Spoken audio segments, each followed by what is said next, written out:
Do you think you could beat a great white shark? You know? Now that's very unfair. I always say like the problem with the great white shark it is a bad man in the water. And like It's like striker versus grappler. It's a different martial arts style. I'm really mediocre in the water. So okay. like I'm in a lot of trouble. I think I'm in a lot of trouble against a shark in the water.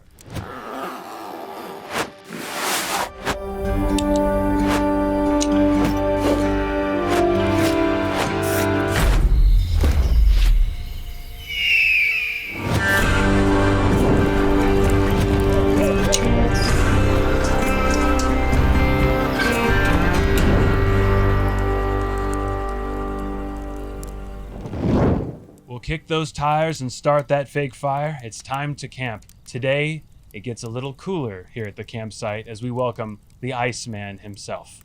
A UFC champion, a legendary fighter, and a pretty good dancer.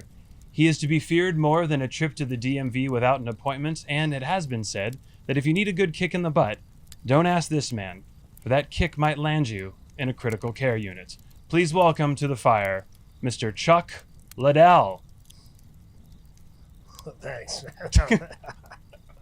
I try. That's the one thing I try to give is everyone a good intro. You know. Yeah, that was a pretty good intro. It's like the DMV one. That was my thing. DMV. It's gotten a lot worse too. Yeah, right. That'd actually be a great name. Like the one thing Chuck Liddell fears more than anything, and it's like, yeah, I went to the DMV on a Tuesday without an appointment. You know. No, thank you. I don't show up at DMV without an appointment. That's right. You know. Oh man. Well, thanks for doing this, Chuck. It's great to have you. And I've been watching a lot of highlight clips of you. And yeah, let me just say, I mean, I know it's, COVID has made us leery of being in confined spaces in general, but being in a confined space with, one of the deadliest men I've ever met, is an added anxiety. So I'm glad we have this plexiglass to, I don't know if it would actually stop you. And I don't think it'd help you much if I wanted to go over there, but okay, that's good. We'll just keep you over there. That's good. So we start this off. We are camping themed, as you can see. You are from Southern California. What's your relationship with nature? Did you like hiking, camping? Any special spots for you? I love hiking, camping. I like being outdoors. I like doing a lot of things outdoors. Yeah. Yeah. I mean, special spots. Nothing sticks out, man. Lately, we've been going to whitefish quite a bit, but. Up in Montana, it's really nice up there. Yeah, I just went there last year and did Glacier for the first time. Oh, Glacier's beautiful. Have you done the Highline Trail? Yeah. My! At Logan Pass, that is the most beautiful hike. Oh, it's so beautiful. Yeah, oh my God. We like hiking. We love hiking. I always laugh. My wife. I think we did a 6-mile hike when she was 8.5 months pregnant. Oh, hey. Yeah, she's a beast. That's giving the kids resistance training before they're even born. They're working out before they're even out. Exactly. That's great. I think I heard an interview with you where back at Slow, was there is it Madonna Mountain or is there Madonna Mountain? Yeah, that was just a regular one. It's a nice hike. There's different ones. We used to run it up when I was in college wrestling, run up the backside of it, which is almost zigzag straight up. But it's a nice hike. It's just beautiful. It's a beautiful view at the top, of everything. Oh man, Slow's so gorgeous up there. It's a special spot. It was a really nice place to live. I love being up there. I lived there for about 20 years, but yeah, it was nice. So I know a lot of interviews, obviously we'll talk about fighting, and obviously that's such an important part, but there's so much, I love your entire journey, and I appreciate how vulnerable you've been about all this stuff. And I'm curious, like just going back, because obviously we had Boss Rutten on the show as well, and just hearing stories, there seem to be some similarities. So I've been desperately looking for any similarities that you and I might have so I could compare myself to you. It turns out we both played center in football. Yeah, I did play center. I played center and outside linebacker in high school. Yeah, were you as terrifying a football player as you were in the ring? Did you have that aggression in football? I like to hit. I mean, I remember one time my coach, I got to the sideline after I tackled a guy and he fumbled. We got it back, and he slapped me in the helmet. Like, what the hell? Why'd you wait an extra second to hit the guy? Why didn't you just intercept the ball and go for touchdown? So, he said you took a stutter step and waited until you could hit the guy instead of just trying to pick off the ball. I'm like, I like hitting. Like, coach, I'm sending a message, right? Right. We still got the ball back. That's right. Now, you started martial arts very young, right? Was it high school? When I was 12. 12. Okay. Yeah, started when I was 12. And I used to say, it's one of those things about, I just loved it. It was one of those things like, I was in a karate school where, and it's kind of by chance. We went by this Kempo school a couple times, which is kind of weird because I ended up in Kempo later. But a couple times, and it was closed when it was supposed to be open, and my mom got frustrated. We walked by this Koikan karate dojo, and we went in there, and they sold us a membership for the whole family. So we went in, and they were an old school style of teaching. It was like, okay, we're going to show you this reverse punch. Now go do it 500 times on each side, and then we'll look at it. And if you did it good enough, we'll show you something new. Okay, so you go work that. And I was like everybody else. I learned. I got excited about it because I saw all these crazy demonstrations on TV about karate. So I thought, we're going to go in there. They can teach me some magic moves, and I'm going to turn into a ninja. I'm going to be this badass. And the thing that this style taught me was that, and the thing I learned from it the most was that if you go in and you work hard, you can get better. So, and they give you more. So when I figured out, most of the guys, they have high attrition rate. Most people, when they find out how much hard work it is, they quit. And then when they figure out that there's no magic to it, they quit. I kind of was sitting there, I'm learning, I'm like, wait, so if I work harder than him, I can pass him, I can get better than him, and I can learn more. Oh, okay. And that really intrigued me and made me excited. So I'd get in there. I used to go in there as much as I could, whenever I could, all the time. I went in there. After wrestling practice, I'd go into karate. After football practice, I'd go to karate. If I could squeeze it in before a game, I'd go to karate.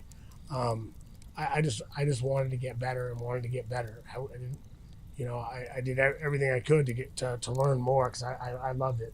Were you like the outlier? Because in high school, I'm trying to think, or even in middle school, there were maybe one or two people I knew who did martial arts. Like, were you the one kid who's like, oh, that's the karate kid, or did you have a lot of friends doing it with you? No, I was one of the few. I was a few. Most of the guys I trained with and sparred with were adults. I remember one time one of the guys that saw me at the gym so much. He's like, hey man, he's a construction guy.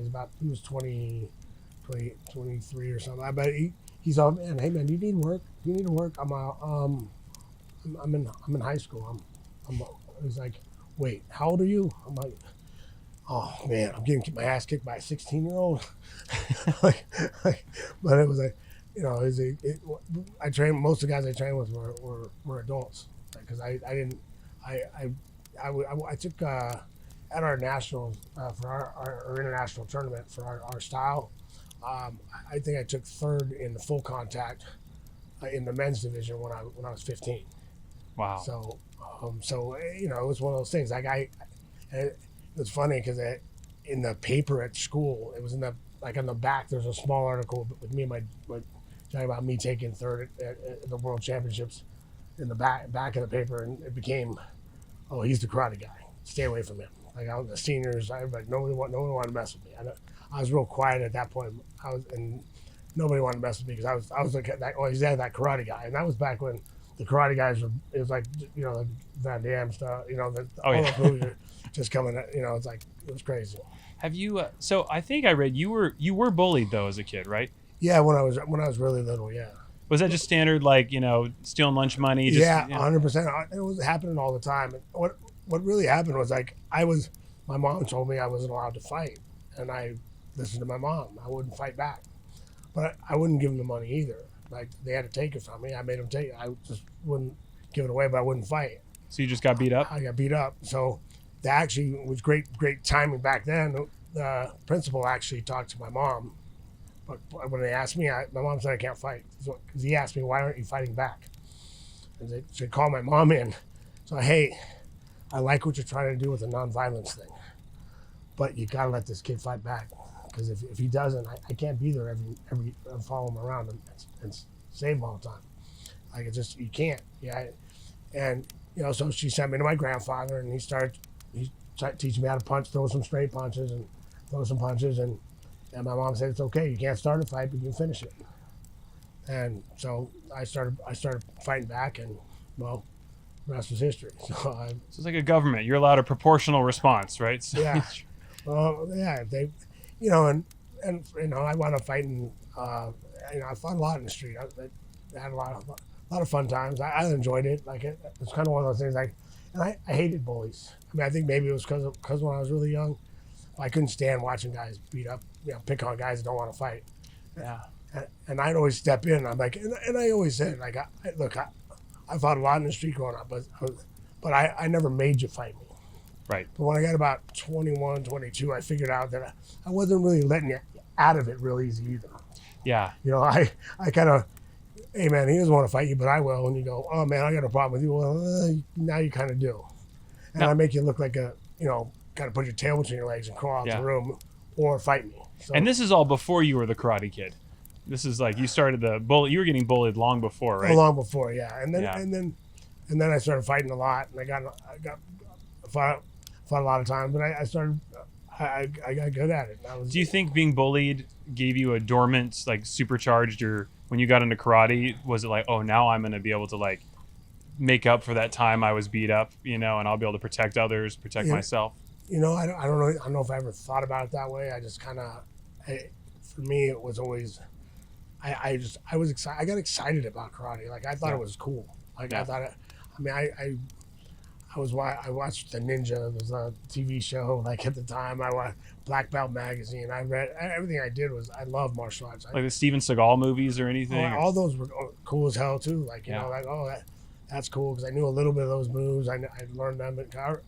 Our style incorporated those into the style, so I kind of knew some of those too. And I started wrestling when I was 14. And then kind of went on. I want to jump into parenting stuff a little later, but I'm curious, talking about bullying and so given what you went through, and obviously you got a wonderful family now, how do you talk to your kids about bullying, or is that something that is, because we live in really different times right now, it seems, but I know bullying is, and it seems like a lot of online bullying too. Yeah, there's a lot of that stuff, but my opinion on that is like I say, look, I say to people, any of my friends, do you know them? Do they know you? Have they talked to you? Anything? Then why do you care what they think? I mean, they're saying this about you. They don't know you. They're taking you from some picture they saw online, or some story someone told them about you, or whatever. But they don't know you. Why do you care?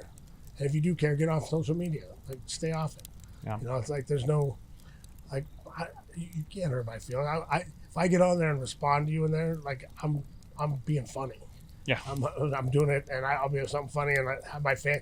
I used to when I first was on Twitter, it was pretty fun. Like you get on there and I'd retweet something someone said, and my fans would rip them.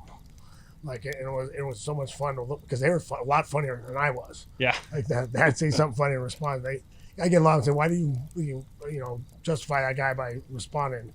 But like I do it because it was the funny responses I get my fans saying. They're defending me. Like it was just hilarious. They're like, I mean, they come up with some funny stuff. Is the official Liddell policy though, don't start a fight, but you can finish it? Would that be do you like that policy? Yeah, I definitely like.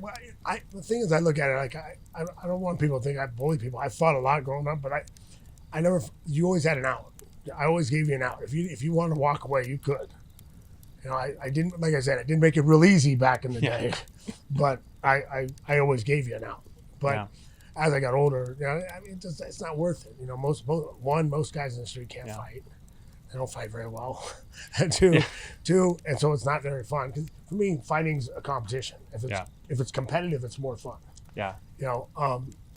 And then two, like now, like everybody, and I used to see it all the time. Guys that start a fight. I saw this one kid one time out behind the bar, chasing after this smaller guy, chasing after this big dude. He's trying to walk away and just chasing him. Finally, this little guy punches him in the back of the head as he's trying to walk away. The guy turns around and just drops him right out. Guy wakes up and starts calling for the cops, like wanted to. This guy punched me and arrested me. Like I'm standing there going, oh my God. Cops are like, hey, did you see what happened? Hey, look, I saw what happened, but I'm not. But this guy punched a guy in the back of the head. He turned around and dropped him. The guy was trying to walk away from him, trying to walk away. And the cops are like, okay, we're okay. And so the investigation over. It's over. But it was, I mean, but that's how people are nowadays. It's like you're gonna punch a guy in the back of the head. Now you're gonna call the cops. It's like, hey, you tried to get him to fight you. He fought you. He knocked you out. Go home. Forget it. Yeah, man. Do you feel that, I mean, so when you were in high school and you had all that martial arts experience, did that give you is there a certain confidence that you just had that when you know you're equipped to deal with sort of anything? And well, I think part of it with that is like, it's not gonna, like, you come look at me, it's not the first time I've been hit in the face. You threaten me, you can tell right away, you threaten me, I'm not scared. Right. Like I was never worried. But like, I've been at it with myself trying to figure out exactly how my grandpa instilled that in me. Because he was really, he's old school, he's from Brooklyn. He raised me like, my mom was with mom, my grandpa, my grandma. But like, a lot of his stuff was just like, I've never been afraid of a man in my life, because here's my thing. If you commit a fighting offense, we fighting. I don't care if you're going to beat me up or not. Like, I don't care whether or not you can beat me up. Like, if you commit a fighting offense, we're fighting. I don't make a judgment. Well, we did that. Should I beat him up? Should I hit him because he might be able to beat me up? No. So, but I've never worried about you beating me up either. Like, I'm still going to stop you. If you beat me up today, if you did something wrong and beat me up as a fighting offense, we fought, you beat me up, you try to do it again tomorrow, we're going to fight again. Yeah. You'll get tired of fighting me if you keep doing it. Yeah.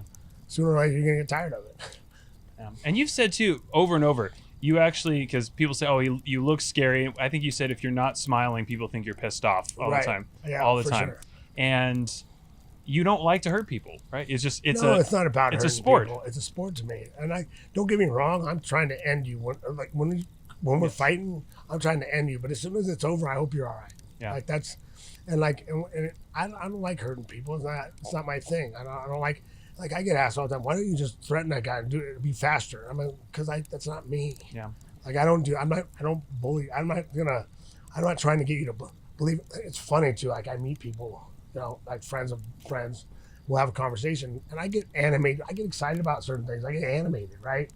I start getting animated. I can see them start going, like because we're having a conversation. Maybe we're arguing about. Maybe we're like trying to have different views, right? So we're talking and we're arguing our points, and they're like, you start doing this one. I'm like, oh, come on, man. Look, here, trust me. If I punch you, your mom's gonna ask me why I waited so long. That's how big an asshole you are. Like I'm not. If you can, by the time it gets to that level. By the time it gets to that, I mean, you obviously, crossed a lot of lines and said. I mean, I don't know. You're pretty talented if you can talk your way into me hitting you. Yeah. So we're good. Like we're having a conversation. I want to convince you I'm right with facts and logic. Yeah. Not scare you into being that I'm right. So when you're in the ring with someone, and I'm curious, how do you?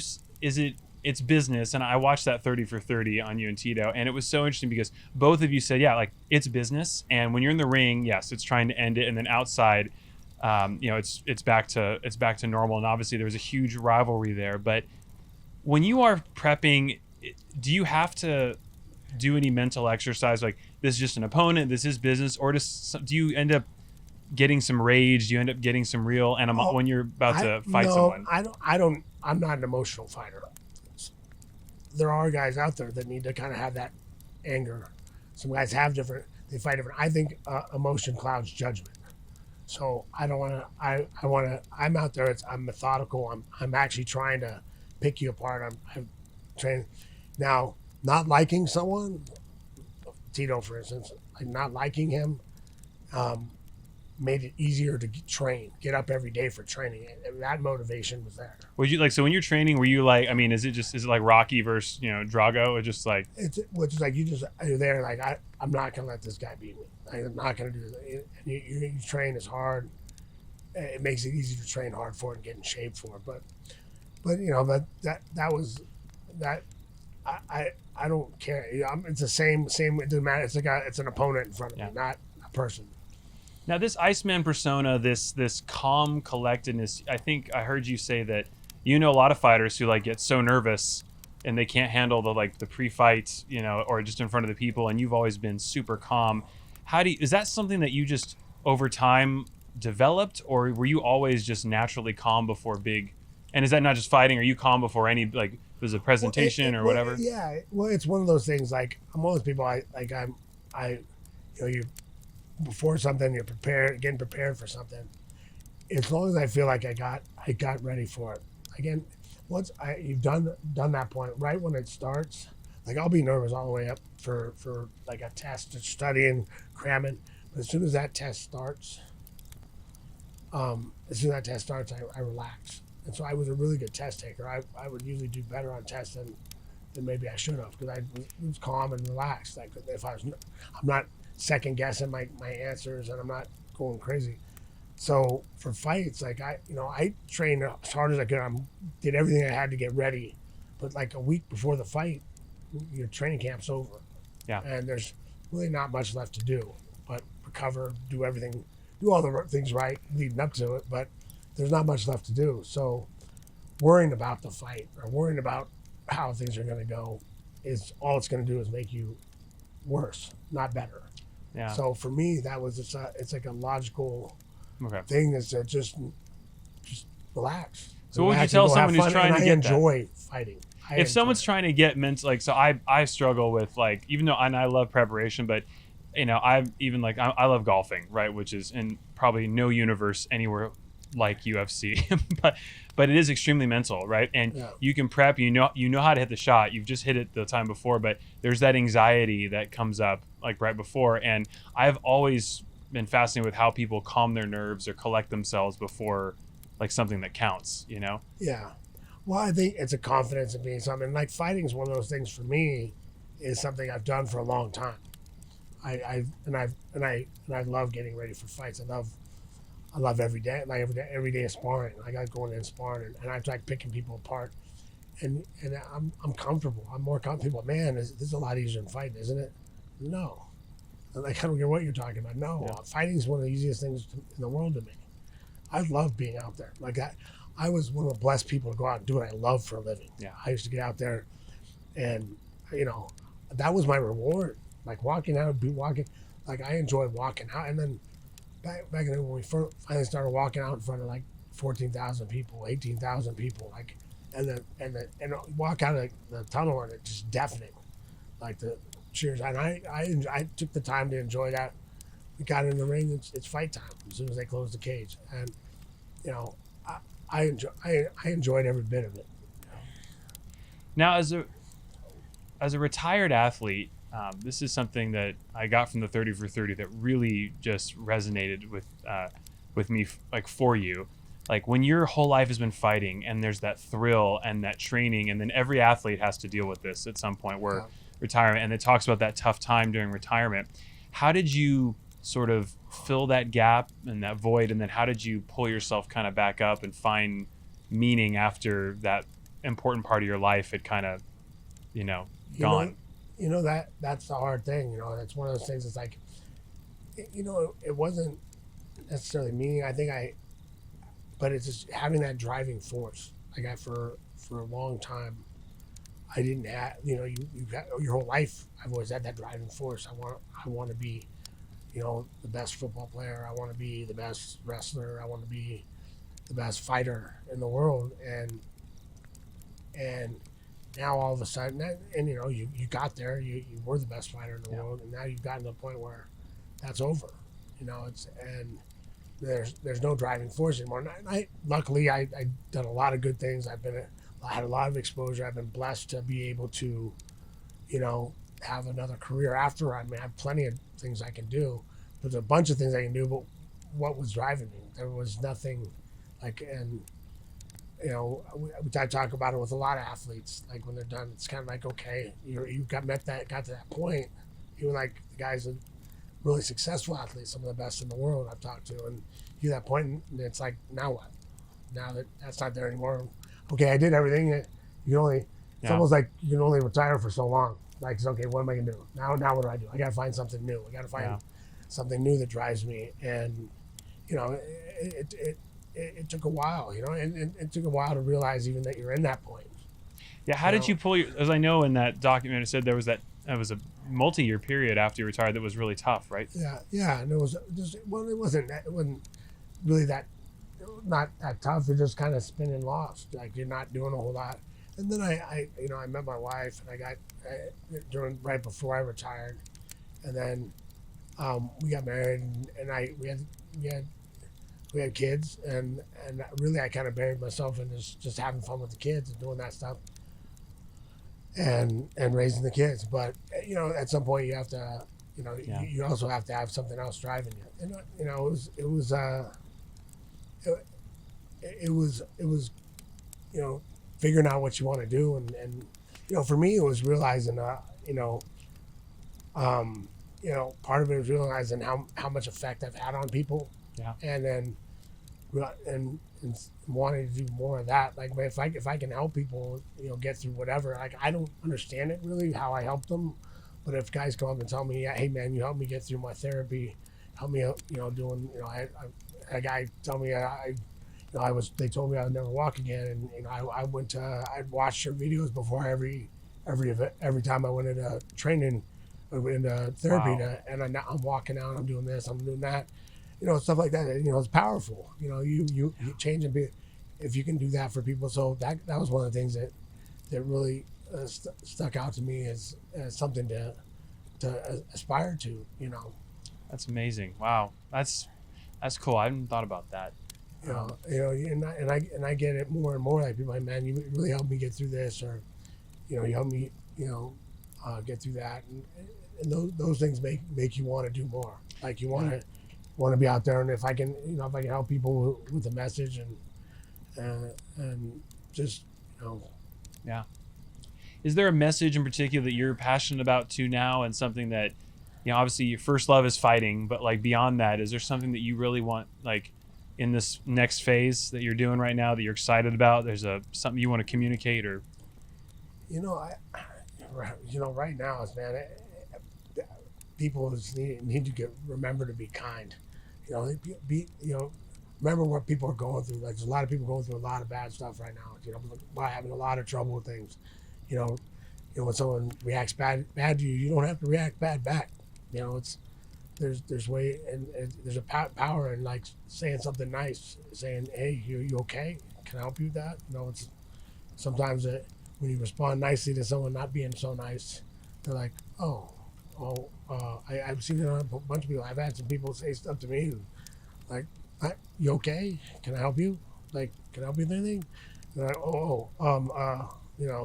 had a guy look up at me and get the hell out of my way. Like, you all right, man? Can I help you with that? Like, he was working on a skateboard, broken or something. I was in his light. And I'm like, you all right, man? Can I help you with that? He's like, okay. Sorry. Like, I'm like, yeah, no, I'm okay. But I could have been mean to him. Would that have done any good? No. no? But just being nice. He's like, oh, okay. Yeah. You can see his eyes go, oh, okay. But I'd like the people to be more kind. It's a tough time right now, and everyone's, Yeah. it's crazy.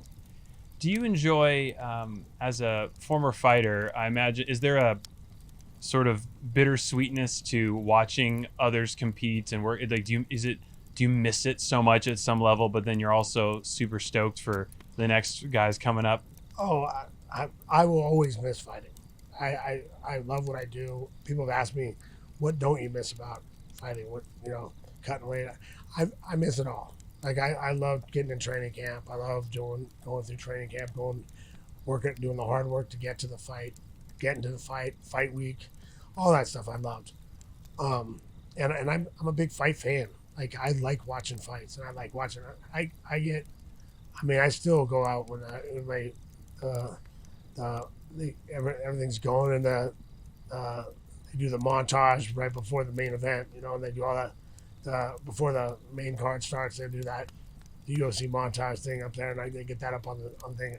I still get goosebumps, and I still get excited, and yeah, I'm happy everyone's there. I get people, would you rather been here at this time when people are they're making more money or whatever. I'm like, you know, honestly, I did pretty good, and I wouldn't have given up being there from when I started through the growth. There was so many good times, and so it was just a different time, and it was a lot of fun growing a sport. Do you ever do the mental exercise like they do in Rocky, where you go, "At my peak, could I have taken this guy?" Or The funny thing is, like, people ask those things questions all the time, and I hate hypothetical, like, could I beat this? Because but I mean, if you ask me, I'll tell you I can beat anybody. I mean, and don't be surprised if you ask me. Yeah, I think I'd beat him. Like, I'll tell you why. I'll tell you, I know why I could do this or I could do that. And I mean, I don't think I'm wrong, but it is what it is. I mean, I always think those hypotheticals are like, okay, I like even the pound for pound thing. Like, okay, what's pound for pound mean? There's different styles of fighting. It's got different sizes and different. It's just it's so hard to do those hypothetical things for me. do you think that one thing I can't prove this, but it seems that with the growth in the UFC and popularity, I feel like when I was growing up, you might had a couple kids do karate, maybe a kid or two does boxing, and now I feel like one out of every maybe two guys I meet has some MMA training or something. Like, is the fighting quotient, like, education going up? Like, is everyone getting more and more like fighting literate, if that's even a way to put it? I think there's more, yeah, definitely out there, and more people like going out and training and figuring out what a great workout it is.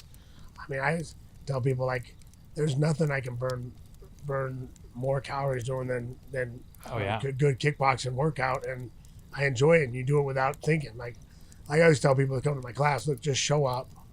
The nice thing about this class, show up, put your wraps on, put your gloves on, and I promise you get a great workout. And you don't really have to think of much more. You just got to start the class, and we'll push you through it, and you'll get a great workout.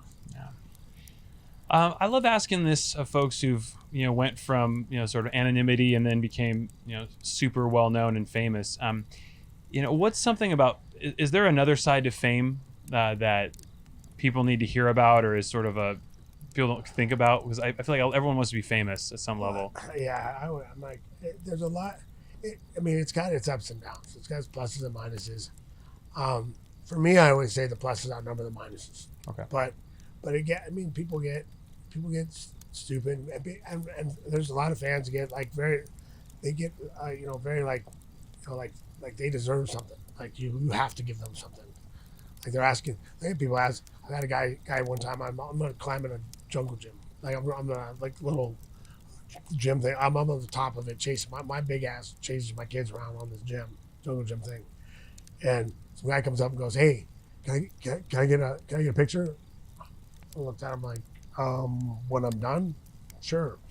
And he's like, "What an asshole!" Walked off. Like, wait, I'm the asshole? Like, I'm on my jungle gym, bro. I'm on a jungle gym. Like, I'm give me a minute. I'm chasing my kids. Like, who's that? You're interrupting me in the middle of chasing my kids, and I didn't even say no.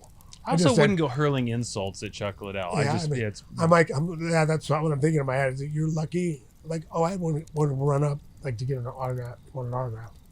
Knock my daughter down. I'm picking my daughter up out there. I think they're 5 or 6. Picking her up, and the guy goes, "Can I get an autograph?" First words out of his mouth. I'm like, "Man, you need to run. Get away from me now." Like, I'm ahead of thinking, "You're lucky my daughter's here." Like, I'm like, "You need to move." Because I mean, if the first words out of his mouth were, "Oh man, I'm sorry, is she okay?" I would have been like, "Hey man, all right, be careful next time. But here's your autograph. We go." But really, you don't even have the courtesy. I'm picking my daughter up off the ground, who you just knocked down, and the first words out of your mouth, "Can I have an autograph?" What did you think the answer was going to be? I mean, you're lucky. When I was 21, it might have been a punch in the mouth. Yeah. Oh man. All right. So viewers, if you do see Chuck on the jungle gym, use discretion. Okay. Yeah, I know. But that's the thing. It's like, or like people come up and I'm in the middle of a dinner with a bunch of people, and like, I'll be, "Hey, what table you at? I'll come." I just, because the people around, I don't, like, if I'm there by myself, I don't care. Like, come up as much as you want. I can take pictures and eat. But if I'm there with people, it's like, it's interrupting their dinner. and their stuff. Like, and and by the way, I love my fans. So I very rarely will say no to a picture or anything, because you know what, I got paid a lot of money to do what I love for a living, and the fans are the reason why. And you know, I've caught people a bunch of times just going, oh man, he's busy with his, you know, walking around. If I catch that out of my corner of my eye, I'll be, hey man, come here. What do you want? You need a picture? Come on over. Because it's like, guys has the respect to wait and do stuff. It's like I don't want him to lose out on the picture when a guy would interrupt in the middle of something gets one. Yeah. So we're obviously living in, interesting times with fighting, and you have YouTubers fighting former MMA champions. So what's your reaction to the Jake Paul fight and just the idea of just online celebrities like fighting retired and MMA champions? Well, you know, it's real simple for me. Like, people ask me, like, I actually went to the fight. I was there, and that was that was a whole spectacle. The whole thing was interesting. I got to meet Antonio Tarver. That was cool. You know, I went and said hi to Snoop, and I hadn't seen him in a while, and like Too Short I've known for a long time, and I got to see him perform. So at the party night before. It was a lot of fun, a lot of different stuff. But, you know, for me, that's not my thing. I like watching high-level guys fight each other, not, you know, mix guys of different. And, like, even though Ben Askren is a high-level fighter, but he's a terrible striker. So, you know, and it didn't look like he made. So is it also when you get, and I don't know about fighting, but just the 10-year gap, is there are reflexes just quick? If it's a straight up like boxing fight, does a 25-year-old have advantage of like reflex? Is that part of the deal? Well, or in general, you should, but I mean, you know, for a guy like Askren, he's just never been a boxer. He was a wrestler, and like his main thing was wrestling guys, and you know, and taking them down, and he's good at submissions and good at, you know, beating the guy on the ground. And people say, oh, it was a fix, and it wasn't a fix. The kid got knocked out. Like, I saw him, and I'm not a big early stoppage guy. I don't like guys stopping. If I let guys, if he's ready to go, let him go. He wasn't all there when they stopped it. Wow. I mean, I was sitting ringside, and I could see his eyes. He was, when they stopped it, I actually thought it was a good stoppage by the ref. Wow. I mean, they could have let it. I thought you could have let it go, but then but it would have just got him hit a few more times. And the kid can hit. I mean, we'll see. He's going to keep going and get him with another. You know, get him now. They'll probably have someone's more of an accomplished striker. Yeah. And we'll see how he does. I mean, we know he's got knockout power because Askren can take a punch. Even though I think he's got 2-1. He got knocked out in his last 2 fights in under a minute. But who is? I have to ask this. You probably get asked all the time, but who is the BMF, the baddest mother, in the UFC? Who is the most dangerous, like scariest, baddest fighter in your opinion right now? Oh, right now, oh man, I don't know. Actually, I don't. And if not one now, you can pick another one. Like scary, like I don't. There's not a lot of guys that are scary out there. Like, I mean,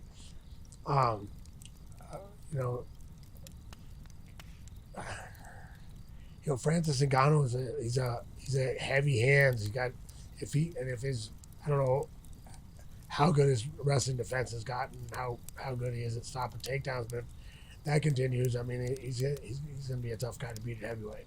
He's a big boy, very athletic, and if he can stop takedowns, he punches really hard. Yeah.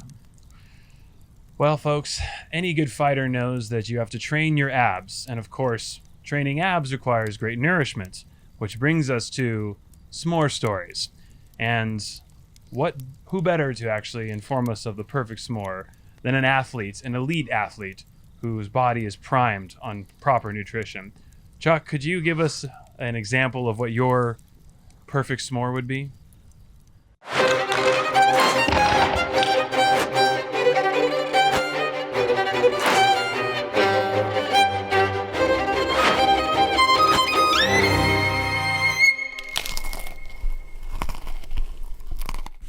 Look, the last thing you need is for another ad to tell you how awesome a product is. You don't need to hear how smooth it is.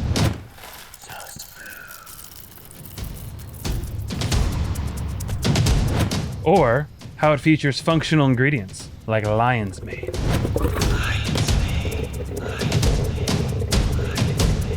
And I would never presume that my words could sway you into purchasing this most delicious brew.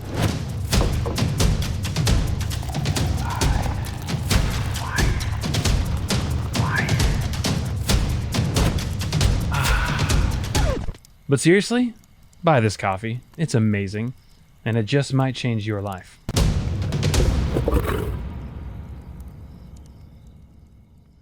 Well, I was gonna test it out. I've had a few, and I really like. I do a few different things with my s'mores. I mean, I like the traditional s'more. S'mores are one of my favorite desserts, actually. So, and we actually do those quite a bit here at the house. But cheat days only. Anyway, but for my favorite one, actually, you know, I'm gonna have to go with the peanut butter cup s'more. Use the instead of regular chocolate, you put a peanut butter cup on there. Ooh. And I always do 2 marshmallows, not one. 2 marshmallows. Two Okay, so marshmallows. added cushion. Okay. You gotta have at least 2 marshmallows going, and make slow cooked. I'm not like, you know, those people that there's people, I don't know why they like to catch them on fire. No. And I know a guy that puts it in there for like a minute maybe, and then catches it on fire and then uses that one. I'm like, I like to slow melt mine, get them really, really soft and gooey, and then you put them on top of it, and then it melts them. You gotta give it a little. You gotta wait a minute. Like, that's the hard part. The hardest part is once you put it together, you gotta wait a minute. That because the peanut butter cup's a little thicker than, you know, so you gotta let it melt a little bit. You've put some thought. You've experienced with this. The Iceman is a slow, steady, measured s'more. Yeah, I mean, it's worth the wait. You gotta get it perfect. Yeah, it's fine. I thought in my head you're gonna go like, oh, and then I drizzle on the tears of my vanquished opponents, you know, just to sweeten the s'more a little bit. If you had any opponent, I was like, oh, we can explore that later. All right, now you've said not many things scare you, and you're confident, but have you ever had anything weird happen to you? Have you ever been really scared in your life? Is there something that would be a good campfire spooky story for us? I was trying to come up with one, and I'm like, I don't have any. I wasn't able to come up with anything, you know, that really would be fun and So scary. how about this? What's the time you've been really scared in your life, or the most scared, or something you could share with us? I'm the most scared. Like, I'm trying to. I know you don't get scared. That's why this is interesting. But that's I tell people I don't have any unusual fears. I'm not afraid of. You don't mind spiders, people closed people have spaces? spiders or like bugs or like I'm not. You know, I'm not an idiot. Like, I'm not gonna go play with tigers or, you know. I mean, I've petted them, but I'm not gonna do anything. Some fighters crazy. do have tigers and play with tigers. Yeah. You know, and I have respect for large animals that that can maul you. Well, how about this? This might be a bit too cartoonish, but you know, we were thinking about doing a segment of Chuck Liddell versus, but we don't like hypotheticals. But for example, do you think you could beat a great white shark? You know. Now that's very unfair. I always say, like, the problem with the great white shark, it is a bad man in the water. And like It's like striker versus grappler. It's a different martial arts style. I'm really mediocre in the water. So, okay. You know, like, I'm in a lot of trouble. I think I'm in a lot of trouble against a shark in the water. Okay. See, I'll fight him on land. All right. So you could beat a great white shark in a land battle. In a land battle, I got him. Okay, that's good. In the octagon with a great white shark. Yeah, put him in the octagon, I got him. Oh man. In a pool, no way. Well, as we wrap up here, well, honestly, that's kind of like the boxing versus MMA. Like, they're two different worlds, two different sports. Like, don't get me wrong, I'll box. You pay me enough money, I'll box anybody. But like, you know, I'll tell you ahead of time. There's not a box. I don't know a boxing world. They got one shot on the way in, because I'm gonna take them down, and I'm gonna shoot in. I take them down, they're not getting up. All right, so Chuck, I want to ask you, you're a family man now, and and as you think about legacy and all this stuff, first off, you're married, and I'd love to know Chuck Liddell's just wisdom, lightning round wisdom on marriage. Oh man, lightning round. Because I hear in marriage you have fights as well. I'm not gonna even say I have that mastered. I fight. I work at that all the time. But it comes down to work. I mean, we've been married 10 years, and it comes down to work. And you want to stay together with people. It's not always going to be easy. There's always time. There's always fights. There's always struggles. But I mean, if you love each other, over time, you figure it out. How did you meet your wife? Oh, actually, that was interesting. It's a long story. I don't have time for it here, I don't think. But actually, when we met, I was hanging from the rafters. She met me in maniac mode when I was a wild man back in the day.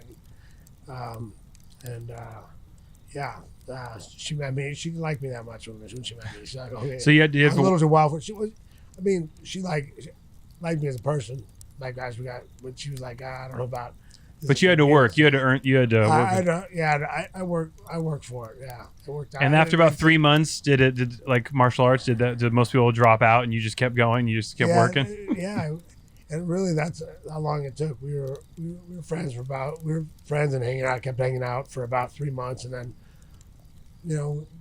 we started. Did you know something dating. was different about this one? Yeah, for sure. Like it was, she was. So I didn't, I really liked hanging out with her. I loved doing normal stuff with her. And there was one of the things like I was a wild guy. I would go out, do all my things, but I'd get up and do what I had to do next day. Again, she was one of the first girls I ever dated that actually would get up with me and go, "Oh, you're going? I'll go with you. I'll hang out." Like they usually you hang out with them and she could run with you, huh? And she ran. She's the first one that could actually run with me and actually. And actually give me a run for my money sometimes. There you go. All right, last question. Then we gotta get you to your next camping trip. Being best part of being a dad and your fatherly wisdom. Chuck Liddell's fatherly wisdom. Oh man, best part about being a dad. I could have the worst day in the world.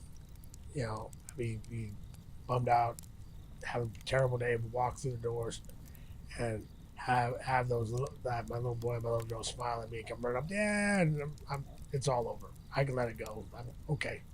Life's good. I'm things are well.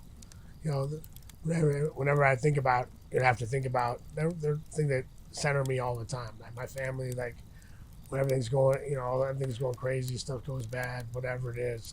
There's always, hey, my family's healthy. We're happy. They're glad to see me. We're good. It's good. Life is good.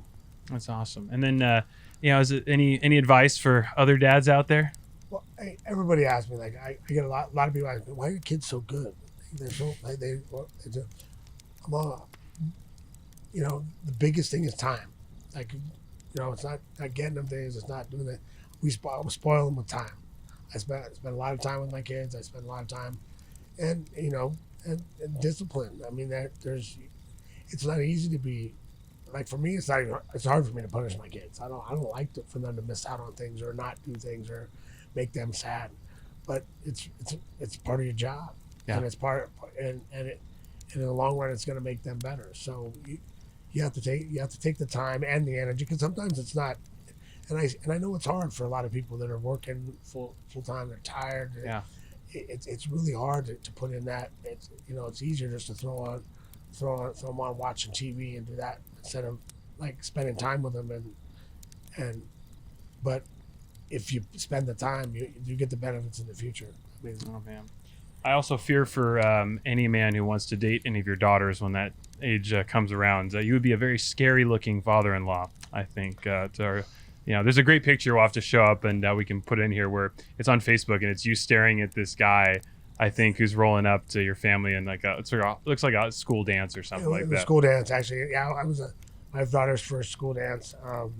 My oldest daughter, yeah, and she's and I actually chaperoned. I didn't chaperone, but I was their chauffeur. I drove him to that.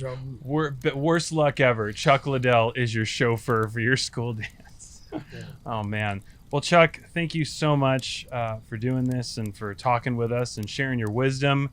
Love the outside the ring stuff too. Obviously, you have an amazing career and inspire us, all of us. And we do hope you'll come camp with us again sometime. Yeah, well, thank you. Thanks for having me. Check me out on my podcast. You got a new podcast. Yeah, make sure you plug that. What is it? Icebreakers is coming out. It's the second one's coming out soon. Or it might be I don't know when. Actually. All streaming platforms? Yeah, all streaming platforms. I'm pretty sure, yeah. All streaming platforms, yeah. And you're at Chuck Liddell on... I'm at Chuck Liddell on Instagram and Twitter. And yeah, we're having fun with the show. It's really kind of not technically fight related. There's obviously a lot of fight stories in it, and we will talk about fights and stuff. I got Dana White's one of my guests. Oh, great! But obviously I'm gonna probably have quite a few fighter guests, but it's just a lot of fun. We're just out there having a good time talking about all sorts of different stuff. All right, so go get Icebreakers wherever you find podcasts. Right after you subscribe to this one, make sure you go get to subscribe to Chuck's. He's got more followers than us. Don't worry, he'll be fine. And remember Chuck's advice: be kind, or else he will find you. Promise you that. Folks, thanks for tuning in to I Went Camping with Chuck Liddell. We'll talk to you soon.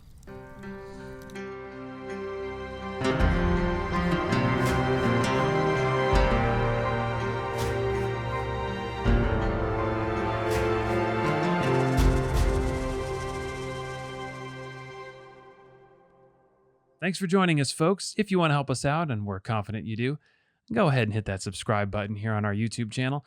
And if you ever feel like just listening to these, you can check us out on all major podcast streaming platforms by just searching for I Went Camping With. And there, you should also subscribe. Thanks again, folks.